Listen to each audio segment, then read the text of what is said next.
اللہ کے نبی اس دنیا میں آئے تو عرب کے اندر مشہور تھا کہ عرب میں عورتیں دور دراز دیہاتوں کے علاقوں کی وہ بچوں کو اجرت پہ لیتی تھی اور جا کے ان کی پرورش کرتی تھی۔ اچھا پتہ اس کی وجہ کیا ہے؟ شاید اکثر کو پتہ ہو، کئیوں کو نہ پتہ ہو۔ وجہ یہ ہے کہ گاؤں میں، دیہات میں، جنگل بھی آباد دور، آب و ہوا ایک اچھی،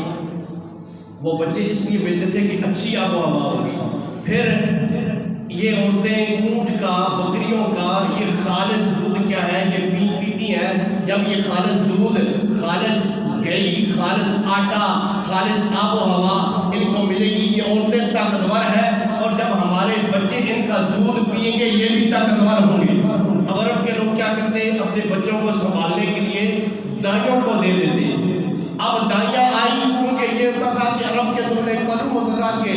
اب بچے پیدا ہوں گے، وہ کیا کرتی اب لینے آ جاتی، اور دائیاں آئیں بچے لے گئی۔ اللہ کے پیارے محبوب کریم علیہ الصلوۃ والسلام جب اس دنیا میں پیدا ہوئے تو حضرت بی بی حلیمہ کے مقدر میں تھا۔ گل کر رہے ہیں نا بھائی وہ جی بچے غریب امیر کے لیے نا غریب چھوڑ کے نا، یہ بات نہیں ہے۔ اللہ کے نبی کو بی بی حلیمہ پسند تھی، اور بی بی حلیمہ کے مقدر میں لکھا ہوا تھا کہ میرے محبوب عربی کو دودھ پلانا ہے۔ حضرت ہماری حلیمہ فرماتی ہے کہ جب میں آمنہ کے گھر میں پہنچی نا، جب میں نے گھر کا منظر دیکھا تو سارے کا سارا گھر روشن تھا۔ اب میں قریب گئی اور میں نے کہا آمنہ میں تیرے بچے کو دیکھنا چاہتی ہوں۔ حضرت بی بی حلیمہ فرماتی ہے کہ جب میں نے محمد عربی کو دیکھا، اور فرماتی ہے کہ عرب کے اندر بڑے بڑے بچے پیدا ہوئے دیکھے، بڑے بڑے بچوں کو دیکھا، لیکن اس جیسا بچہ میں نے کبھی کائنات میں دیکھا نہیں۔ اور جب آپ نے اللہ کے پیارے محبوب کریم علیہ الصلوۃ والسلام کو اٹھایا نا تو حضرت بی بی حلیمہ فرماتی ہے کہ جیسے ہی میں نے اللہ کے محبوب کو اٹھایا، اللہ کے محبوب خوشی سے ہنسنے لگے، اور میں اپنی سواری پہ بٹھا کے، اگلی بات ہے سننے والی، بٹھا کے جب میں کعبے کے قریب گئی نا کہ میں کعبے کا طواف کروں، کعبے کا سجدہ کروں، تو میں حیران تھی کہ دنیا والے تو کعبے کا سجدہ کرتے ہیں لیکن کعبہ الٹ کے محمد عربی کے قدموں تک پہنچایا۔ پھر یہاں تک نہیں، آپ فرماتی ہے ایک منظر میں نے یہ دیکھا،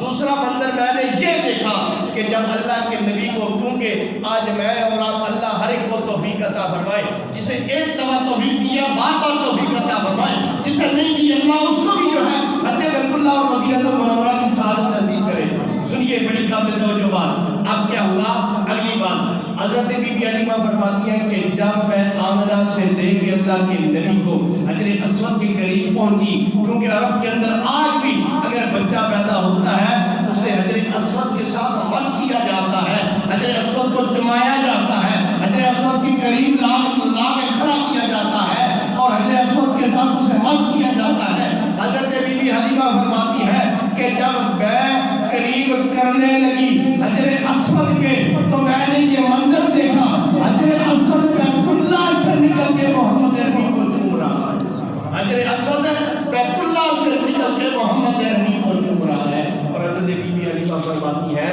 کہ میری اٹھنی کمزور تھی، لیکن جب بیٹھے محمد عربی تو میں نے سوار کیا تو پھر مجھے دوسری عورتیں کہتی ہیں حلیمہ کیا بات ہے، تیری اٹھنی کے اندر تو کرنٹ آ گیا ہے، بڑی سپیڈ لگ گئی ہے۔ کہنے لگی کہ میں نے سوار تبدیل کیا ہے، اب اس کے اوپر جو سوار ہے یہ تو براق پہ سوار اور عرش کا یہ سوار ہے، یہ کوئی عام سوار نہیں ہے۔ سنیے بڑی قابل توجہ بات، حضرت بی بی حلیمہ کہتی تھی غریبی تھی، غربت تھی میرے گھر میں، اور جس اٹھنی پہ میں سوار بھی تھی نا وہ اٹھنی کود نہیں دیتی تھی، لیکن جیسے ہی محمد عربی آپ کے قدم رنجہ ہوئے وہ اٹھنی دودھ لے آئی، اور جب میں گھر میں پہنچی نا تو میری بکریاں جو بھوک کی وجہ سے لاغر تھی، جیسے ہی اللہ کے نبی میرے گھر میں پہنچتے ہیں وہ بکریاں ان کے تھنوں میں دودھ آ جاتا ہے۔ اور حضرت حلیمہ فرماتی ہیں عرب کی عورتیں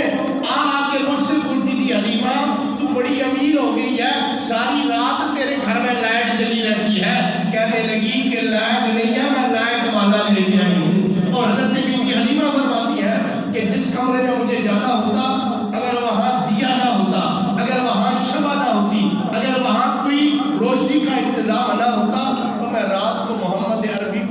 کے لے جاتی اور اس کمرے سے وہ چیز کو نکال لیتی۔ سامعین